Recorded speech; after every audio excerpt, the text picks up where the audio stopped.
اولین قدمی که هر کسی که میخواد یک بیزینس آنلاین، یک کار آنلاین شروع بکنه، انتخاب محصول باشه. محصول خیلی مهمه، چون باید محصولی باشه که ارزش داشته باشه براش کار بکنی و اینکه نیاز مردم باشه و کلا انتخاب و رقیب نداشته باشه و کمپانی نباشه که تازه در واقع شروع کرده باشه به کار که دیگه 3 سالگی 4 سالگی نباشه که بخواد به شما کمیسیون بده. پس انتخاب محصول خیلی مهم هستش توی بیزینس ها. حالا اینجا کامیشن هایی هم که ما میگیریم از محصولات هستش. حالا درسته ما محصول نمیگیریم دستمون بگیریم بفروشیم، ولی کامیشن هایی که شما میگیرین از فروش محصولات هستش.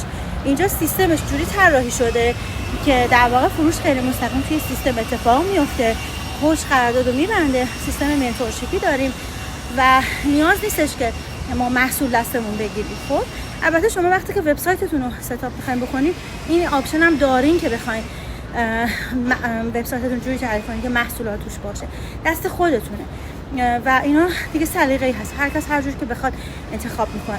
پس ببینید ما اینجا از کمیسیونی که میگیریم از فروش محصولات هستش، نه از ورود آدم‌ها.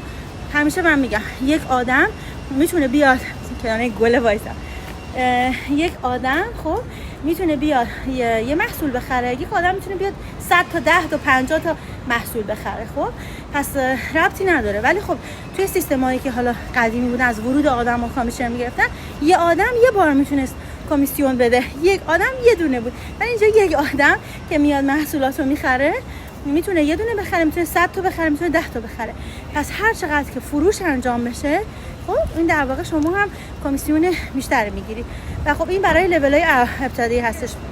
وقتی که رنکتون میره بالاتر، خب در واقع دیگه همون فروش ممکنه درآمدهای $1000 تا $4000 به شما بده، یعنی درآمدهای خیلی بالا به خاطر یه فروش ساده. پس این به خاطر نوع سیستم کامیشن دهی هستش که توی دوره آزمایشی کامل